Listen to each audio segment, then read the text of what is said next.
So after Hurricane Irma impacted Pinellas County, the first couple days back, we noticed that there was a surge of incoming calls to our call center. We had to come up with a plan to be able to answer live incoming calls, but also get to all those people that were waiting in our queue. So we decided to put up a secondary call center. We worked with the Juvenile Welfare Board Children's Services Council of Pinellas County and the United Way, Suncoast, to come up with a plan in order to make that happen. We put a call out for volunteers to assist our call center staff in responding to callers who are in need. It is with our deepest gratitude to Pinellas County Human Services, Juvenile Welfare Board of Pinellas, United Way Suncoast, Kinship, our 211 Tampa Bay Cares board members, community volunteers, and the frontliners. They're a group from out of state who happened to be in town to cheer on their sports team and wanted to come in and volunteer their time to help those in our community who were in need. Thank you so very much for your support. It is greatly appreciated.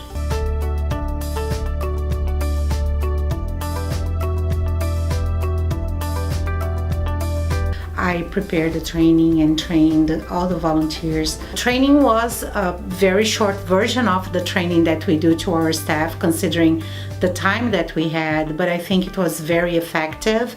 The feedback from the volunteers was very positive. Several of us from the Human Services Department in Pinellas County had the opportunity to come in and return some calls to individuals who needed assistance from 211. It was a great experience for us to be able to hear some of their stories, what they experienced as a result of the hurricane, and to be able to identify services that were available to help them. At JWB, we're actually a funder of 211, and we interface with them on a daily basis. When Hurricane Irma hit, we knew that they would be flooded with calls, and we all wanted to volunteer and see what we could do at JWB. I think we had about 20 staff that helped and volunteered. I'm Air Force.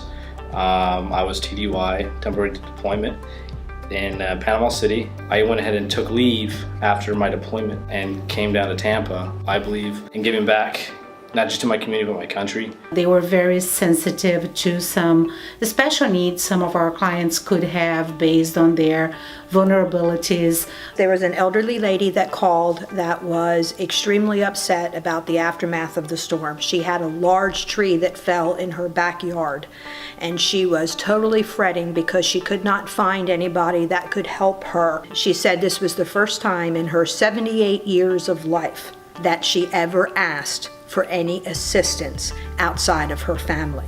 And she was very emotional about having to do so. And it touched my heart, so we got her the help that we needed, laid out to her everything that she needed to do. And quite honestly, when I hung up the phone, I cried a little. I was very impressed with the compassion the volunteers demonstrated and how they could empathize with the situations that our clients were living. And we are very appreciative of their help and how supportive they were of this project. I walked away with such deep appreciation for the hard work that the 211 staff did, just responding to the complexity of their problems, but also what good listeners they must be. When you help those people, there's authenticity, and you're in it for them, for their interests too. I think it's a good experience for people to at least try to get exposure to that one time in their life, because even though you see things on the news, or you might have had a friend or two that was a little bit touched to it, when you hear these phone calls, that's when you really hear the distress in people that are needing help. And it's good to know that our community offers those types of services. So I think it's good for people to get involved and really see what it's like to be on the other side of that phone. I think a lot of people may find themselves in situations at some point where they need assistance and they don't really know who to reach out to, who can provide them with the help that they need. Having a call center like 211 that has a large database of organizations and agencies that can provide the kind of support that the community needs. Having a call center like this is certainly going to be very instrumental to the community at large, and being part of that effort is very rewarding and gratifying. 211 just doesn't answer the phone, but we're really there to provide hope and actively listen to these people and provide some kind of emergency response.